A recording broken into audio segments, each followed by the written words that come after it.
ஓம் சாந்தி 5-9-2025 சாக்கார முரளி. இன்று சிவ பகவான் கூறுகிறார், இனிமையான குழந்தைகளே, எதுவரை நான் தூய்மையாகவில்லையோ அதுவரை பாபாவை நினைவு செய்து கொண்டே இருப்பேன். ஒரு பாபாவிடம் மட்டுமே அன்பு செலுத்துவேன் என்பது உங்களுடைய உறுதிமொழி ஆகும். கேள்வி: புத்திசாலி குழந்தைகள் நேரத்தை பார்த்து எந்த மாதிரியான முயற்சி செய்வார்கள்?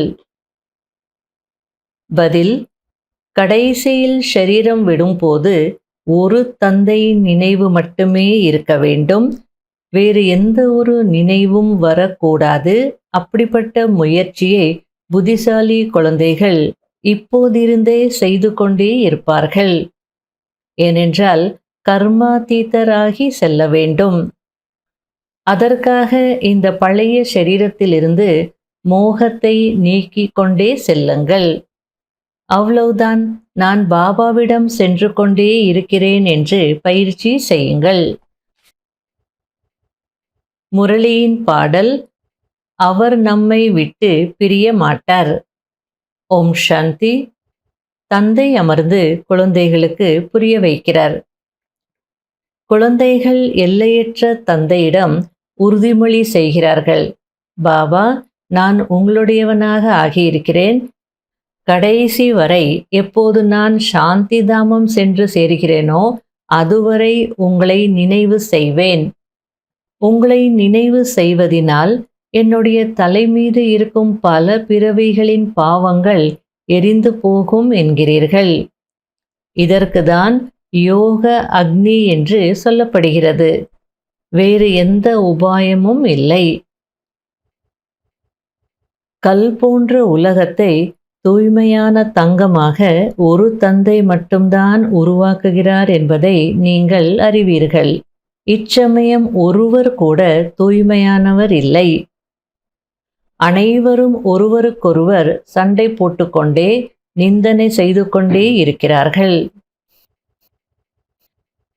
சிவ்பாபா அலௌகீக ரீதியாக ஷரீரத்தில் பிரவேசமாகி உலகத்தை தூய்மையாக்குகிறார்.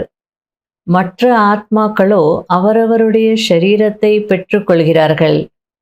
ஆனால் சிவ்பாபா ஞானக்கடல் என்றால் அவர் எப்படி ஞானம் கொடுப்பார்? அதற்காக ஷரீரம் வேண்டுமல்லவா? அவதாரம் என்பது ஒருவருக்கு மட்டும்தான் இருக்கிறது. இந்த விஷயங்களை உங்களை தவிர வேறு யாரும் அறிந்து கொள்ளவில்லை.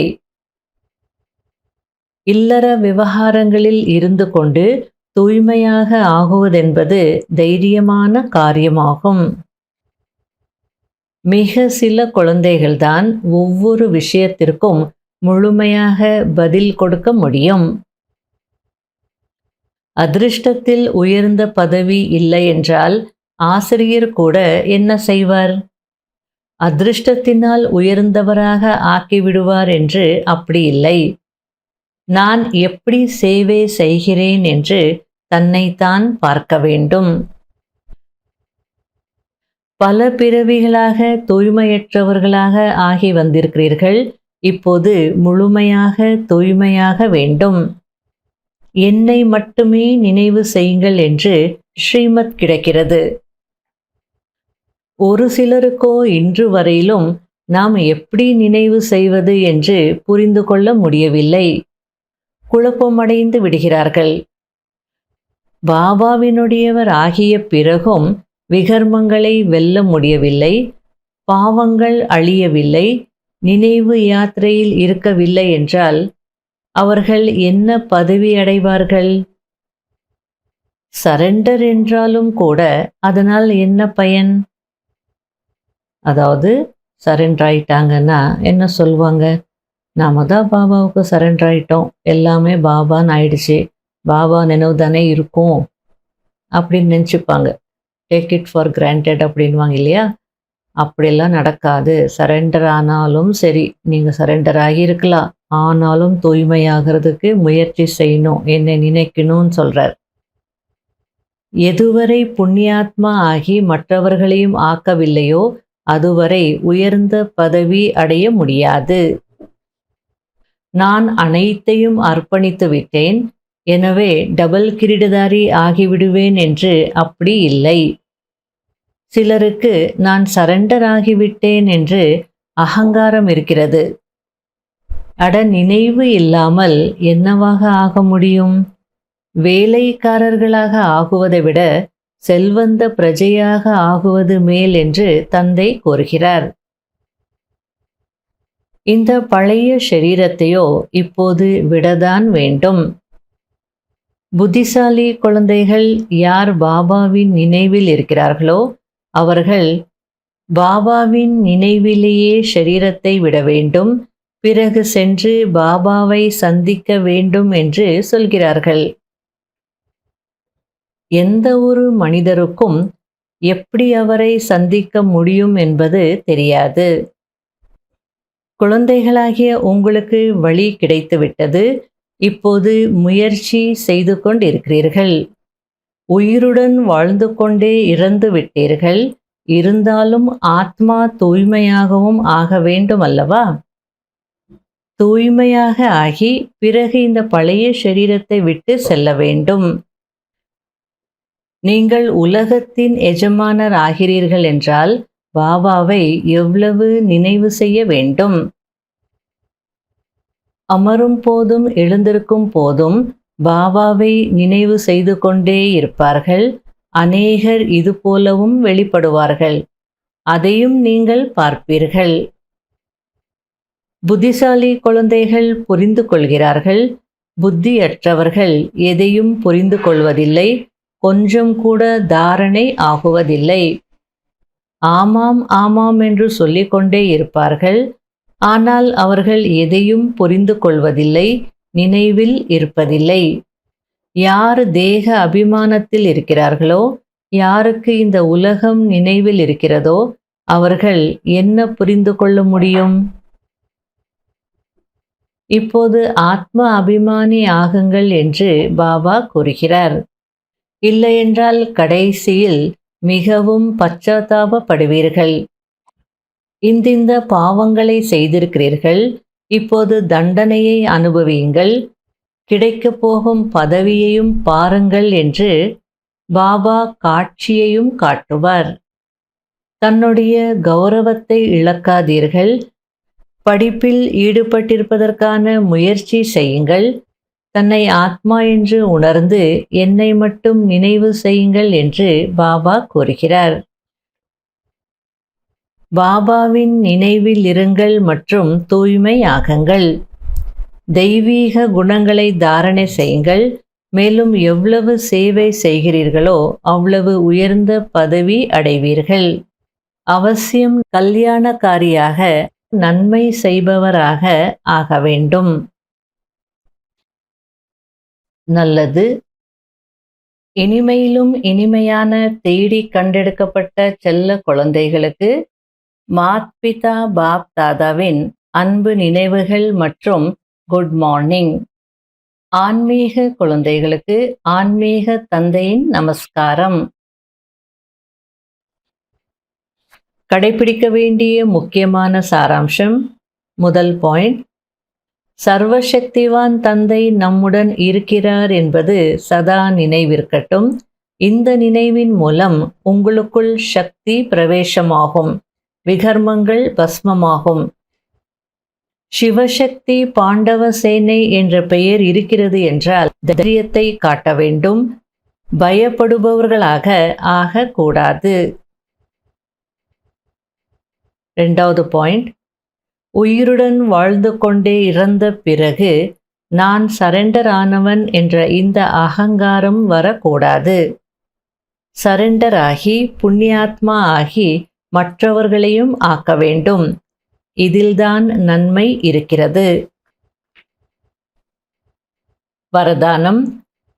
தடையற்ற நிலையின் மூலம் தன்னுடைய அஸ்திவாரத்தை உறுதியாக்கக்கூடிய மதிப்புடன் தேர்ச்சி பெறுபவர் ஆகுங்கள். எந்த குழந்தைகள் நீண்ட காலம் தடையற்ற நிலையின் அனுபவியாக இருக்கிறார்களோ அவர்களுடைய அஸ்திவாரம் உறுதியாக இருக்கும் காரணத்தினால் தானும் சக்திசாலியாக இருப்பார்கள், மற்றவர்களையும் சக்திசாலியாக ஆக்குவார்கள். நீண்ட கால சக்திசாலி தடையற்ற ஆத்மா கடைசியிலும் தடையற்றவராகி மதிப்புடன் தேர்ச்சி அடைபவராக ஆகிவிடுவார், அல்லது முதல் டிவிஷனில் வந்து விடுவார். எனவே சதா நீண்ட காலம் தடையற்ற நிலையின் அனுபவம் அவசியம் செய்ய வேண்டும் என்ற இந்த லட்சியம் இருக்க வேண்டும். ஸ்லோகன்: ஒவ்வொரு ஆத்மாவின் மீதும் சதா உபகாரம், அதாவது சுப விருப்பம் வையுங்கள். அப்போது தானாகவே ஆசீர்வாதங்கள் கிடைக்கும். அவ்யக்த சமிகை. யோகம் என்றால் அமைதி சக்தி. இந்த அமைதி சக்தி மிகவும் சகஜமாக தன்னையும் பிறரையும் மாற்றிவிடுகிறது. இதன் மூலம் மனிதர்களும் மாறிவிடுவார்கள், இயற்கையும் மாறிவிடும். மனிதர்களுக்கோ வாய் மூலம் கோர்ஸ் எடுத்து விடுகிறீர்கள், ஆனால் இயற்கையை மாற்றுவதற்கு அமைதி சக்தி, அதாவது யோக பலம்தான் தேவை. ஓம் சாந்தி.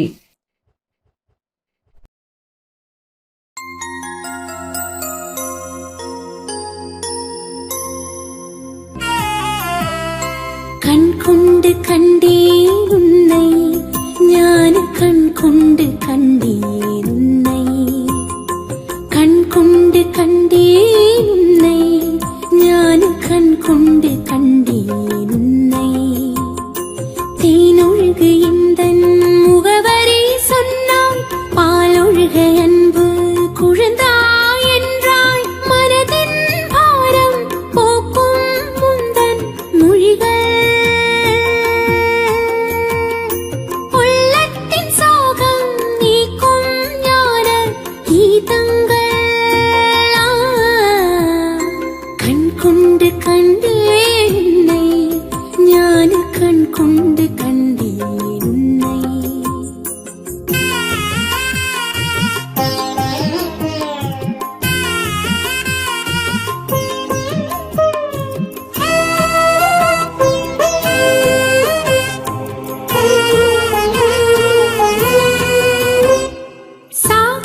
சாட்சியாயிருக்கு கற்றுத் தந்தாயே, போற்றி புகழோடு வாழும் நிலை தந்தாய்.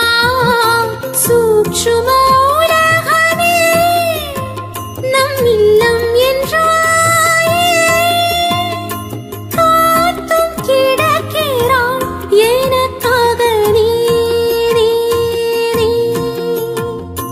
காத்தும் கிடக்கிறாய் எனக்காக அங்கே நான் வரும் வரை.